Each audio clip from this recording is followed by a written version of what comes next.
Hello students, welcome to WB exam guide. তো গতকালকে তোমাদের বুদ্ধি চ্যাপ্টারটা আমি করিয়েছিলাম। তো বুদ্ধি চ্যাপ্টারটা তোমাদের অনেকটাই কালকে আমি করে দিয়েছি। আজকে তোমাদেরকে টর্ম্যান বুদ্ধির কাজ আমি তোমাদেরকে করানো হয়েছে। তারপরে তোমাদের বুদ্ধির যে ভাগগুলো ছিল সেই বুদ্ধির ভাগগুলো তোমাদেরকে কিন্তু কালকে আমি বুঝিয়ে দিয়েছি। তো কালকে যে থিওরি ছিল, কালকে বুদ্ধির থিওরি পড়িয়েছিলাম, তোমাদের স্পেয়ারম্যানের যে তথ্যটা ছিল সেটা পুরোটাই কিন্তু তোমাদেরকে পড়ানো হয়ে গেছে।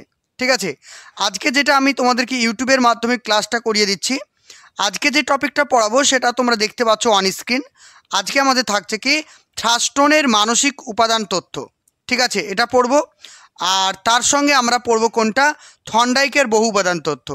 এটা কিন্তু ভালো করে মনে রাখতে হবে। চলো তাহলে আমরা এখন যেটা পড়বো সেটা হচ্ছে কি থর্নডাইকের মাল্টিপল থিওরি বা মাল্টিপল ফ্যাক্টর থিওরি। দেখো কি বলা হয়েছে। তাহলে এখানে বলা হয়েছে থর্নডাইক বুদ্ধির তথ্য হিসাবে বহু উপাদান তথ্যের কথা বলেছেন। তাহলে পরীক্ষায় যদি প্রশ্ন আসে যে মাল্টিপল ফ্যাক্টর থিওরি প্রবক্তা কে, তাহলে আনসার অবশ্যই তোমাদেরকে আনসার করতে হবে কি থর্নডাইক। বা যদি বলা হয় বুদ্ধির বহু উপাদান তথ্যের প্রবক্তা কে, তখনও আনসার করবে কি থর্নডাইক। ঠিক আছে, তাহলে মাল্টিপল ফ্যাক্টর থিওরি প্রবক্তা কে, সেক্ষেত্রে তোমরা আনসার করবে কি অবশ্যই থর্নডাইক। তিনি বলেন নির্দিষ্ট উদ্দীপকের নির্দিষ্ট প্রতিক্রিয়া রয়েছে। তাহলে একটা ভালো করে মাথায় রেখো। তাহলে থর্নডাইকের মতে বুদ্ধি কি, থর্নডাইকের মধ্যে বুদ্ধি হচ্ছে কি উদ্দীপক এবং প্রতিক্রিয়ার একটা মিথস্ক্রিয়া। এই পয়েন্টটা ভেরি ভেরি ইম্পর্টেন্ট। তাহলে থর্নডাইকের মধ্যে বুদ্ধি কি, থর্নডাইকের মতে বুদ্ধি হলো উদ্দীপক এবং প্রতিক্রিয়ার মধ্যে একটা সমন্বয় বা উদ্দীপক বা প্রতিক্রিয়ার মধ্যে একটা সংযোগ, এটাকে বলছে কি বুদ্ধি। তাহলে উদ্দীপক এবং প্রতিক্রিয়া কি, যেমন দেখো তোমার গায়ে আমি একটা চিমটি কাটলাম, এটা কি, এই যে চিমটি কাটলাম এটা উদ্দীপক, আর তুমি সঙ্গে সঙ্গে কি বলে উহ বলে উঠলে, এইটা হচ্ছে কি প্রতিক্রিয়া। তাহলে এই যে আমি চিমটি কাটলাম আর তুমি উহ করে উঠলে, এটার মাধ্যমে যেটা কাজটা হচ্ছে সেটা হচ্ছে বুদ্ধি।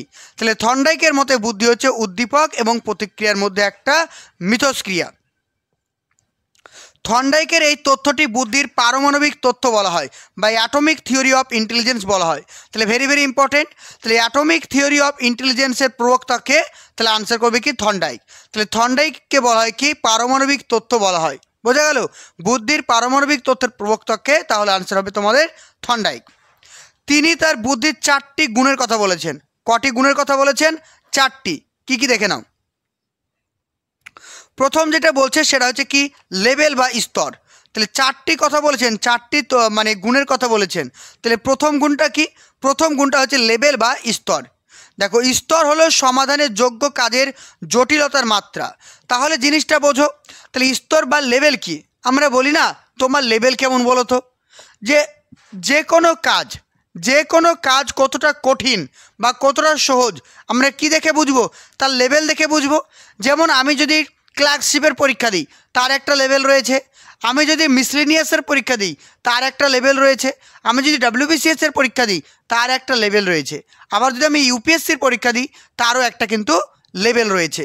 তাহলে লেভেল বলতে কি বোঝাচ্ছে, লেভেল বলতে বোঝাচ্ছে কোন কাজটি সহজ না কোন কাজটা জটিল, সেটা বোঝানোর একটি মাধ্যম হচ্ছে লেভেল, বা সেটাকে আমরা বলি মাত্রা বা স্তর। বোঝা গেল। যদি একাধিক কাজগুলিকে কঠিনতার মাত্রা অনুযায়ী কোনো স্কেলে বিন্যাস করা যায়, তাহলে ব্যক্তি যে পরিমাণ কঠিন কাজ করতে সক্ষম হবে তাই হলো বুদ্ধির স্তর। অর্থাৎ কি বলা হয়েছে, অর্থাৎ তুমি ধরো শিক্ষার্থীদেরকে কোনো কাজ করতে দিয়েছো, সেক্ষেত্রে কি করলে সব থেকে সহজ কাজটা এখানে দিলে, তারপরে একটু কঠিন কাজটা এখানে, তারপর আরও একটু কঠিন কাজ এখানে, তারপর আরও একটু কঠিন কাজ এখানে। এইভাবে তাদের কী করলে কাঠিন্যতার মান অনুযায়ী তাদের কাজগুলোকে সাজিয়ে দিলে শিক্ষার্থীদের, তাহলে কি হবে, শিক্ষার্থীরা অতি সহজে প্রত্যেকটা কাজ কিন্তু সম্পাদন করতে পারবে। এই যে প্রসেস, এই প্রসেসটাকে বা এই ক্ষমতাটাকে কি বলছে, বুদ্ধি বা বুদ্ধির স্তর। বোঝা গেল। তারপর চলে আসি আমরা বিস্তৃতি বা যেটাকে আমরা বলি রেঞ্জ বা বিস্তৃতি বলতে কি বোঝে দেখে নাও। রেঞ্জ বা বিস্তৃতি বলতে বোঝাচ্ছে একই কাঠিন্য মাত্রা যত অধিক সংখ্যক বিভিন্ন প্রকারের সমস্যার সমাধান করা যায় তাহলে বুদ্ধির ব্যাপ্তি ধর্ম। জিনিসটা বোঝো। ধরো আমি তোমাকে অঙ্ক শেখাচ্ছি, ঠিক আছে, প্রথম অঙ্ক শেখালাম 2 আর 2 কত হয় বলো 4। পরের অঙ্ক তোমাকে দিলাম, বলো তো 2 আর 3 কত হয়? তুমি বললে 5, ঠিক আছে।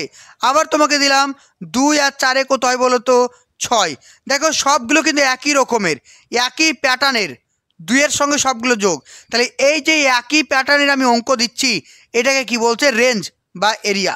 বুঝতে পেরেছো?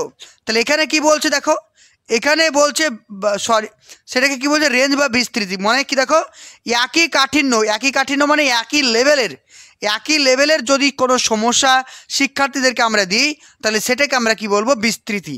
বোঝা গেল? তাত্ত্বিকভাবে ব্যক্তি বুদ্ধির যে স্তরে অবস্থান করেছে, সেই স্তরের সমস্ত সমস্যায় তার সমাধান করা উচিত। অর্থাৎ একটা শিশু যে স্তরে অবস্থান করে, তাহলে ক্লাস 5-এ যদি কোনো শিক্ষার্থী পড়ে, তাহলে তার উচিত কি ক্লাস 3, ক্লাস 4 তার প্রত্যেকটি প্রবলেমকে সলভ করা, কারণ সে ক্লাস 4-এ পড়ে, তাই তো? এটাই বলা হয়েছে। বুদ্ধির এই ব্যাপ্তি ধর্মের বিকাশের জন্য অভিজ্ঞতার ব্যাপকতা এবং শিখনের প্রয়োজন। তাহলে কিসের প্রয়োজন? শিখন এবং অভিজ্ঞতার প্রয়োজন। এটা কিন্তু মাথায় রাখতে হবে। তাহলে শিক্ষার্থীদের বুদ্ধির এই বিস্তৃতি বা রেঞ্জকে বাড়ানোর জন্য অবশ্যই শিক্ষার্থীর অভিজ্ঞতা প্রয়োজন, অবশ্যই শিক্ষার্থীর অভিজ্ঞতা এবং শিখনের কিন্তু প্রয়োজন। এটা হচ্ছে 2 নম্বর পয়েন্ট। তারপর চলে আসে 3 নম্বর পয়েন্ট কি বলছে দেখো? ক্ষেত্র। 3 নম্বর পয়েন্টে কি বলা হয়েছে? ক্ষেত্র মানে কি দেখো, নির্দিষ্ট স্তরে ব্যক্তির বিভিন্ন পরিস্থিতির সমস্যার সমন্বয়কে ক্ষেত্র বলে। কি বলছে দেখো? নির্দিষ্ট স্তরে, অর্থাৎ কোনো একটা নির্দিষ্ট স্তরে ব্যক্তির বিভিন্ন পরিস্থিতির সমস্যাগুলোকে আমরা কি বলবো? ক্ষেত্র বলবো। অর্থাৎ ধরো কোনো একটা পরিস্থিতিতে তুমি আছো, সেই পরিস্থিতিতে তোমার বিভিন্ন সমস্যা আসবে, সেই সমস্ত সমস্যাগুলোকে আমি কি বলবো? ক্ষেত্র। অর্থাৎ কোনো একটা নির্দিষ্ট স্তরে বা নির্দিষ্ট লেভেলে বিভিন্ন পরিস্থিতিতে যে সমস্যার সমন্বয় বা সমস্যার যোগফল, সেগুলোকে আমরা কি বলবো? ক্ষেত্র বলবো।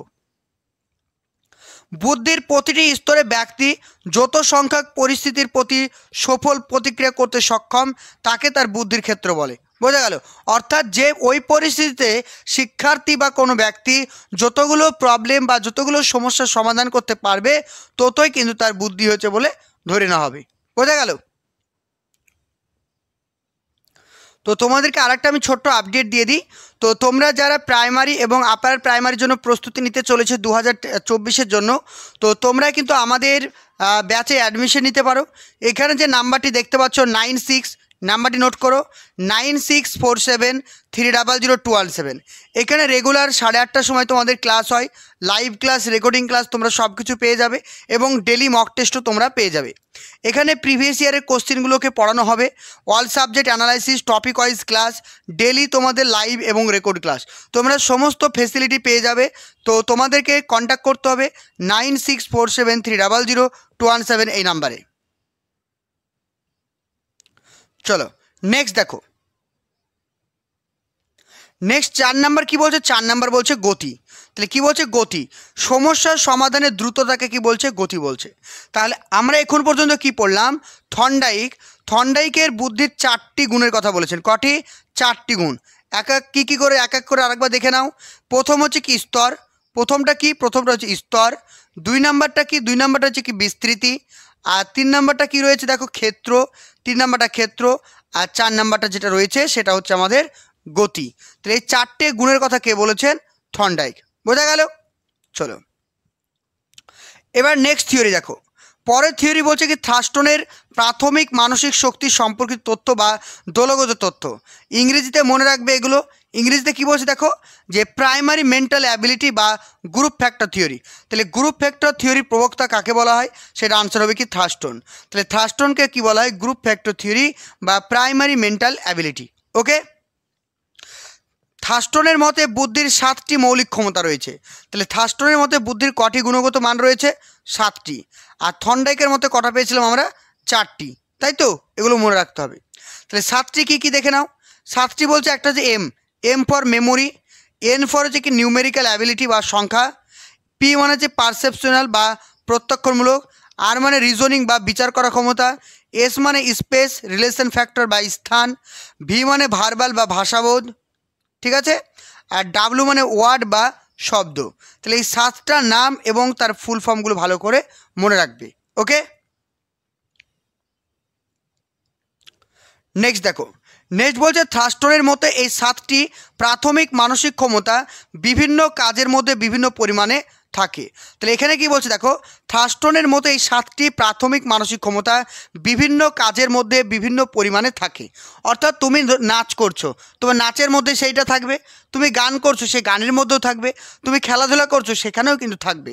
অর্থাৎ বিভিন্ন কাজে বিভিন্ন পরিমাণে কিন্তু এটা প্রয়োজন হয়, এটা কিন্তু তিনি বলছেন। মানে তুমি নাচ করতে যে বুদ্ধির প্রয়োজন, খেলাধুলা করতে তেমনটা ঠিক প্রয়োজন নয়। অর্থাৎ প্রত্যেকটি কাজের জন্য আলাদা আলাদা বুদ্ধির প্রয়োজন, তিনি সেটা অনুভব করেছিলেন। তারপরে কি বলছে দেখো, কোনো মানসিক সক্রিয়তা বিশিষ্ট কাজে উপরিক্ত এক বা একাধিক বিশেষ ধর্মী মানসিক শক্তির প্রয়োজন। তাহলে যে কোনো স্পেশাল কাজের জন্য তো যে 7টি বুদ্ধির কথা বলা হয়েছে সেখানকার থেকে 1টি বা 2টি 3টি যার যেটা কাজের প্রয়োজন সেটা কিন্তু এখান থেকে পেয়ে থাকে ব্যক্তি। বোঝা গেল?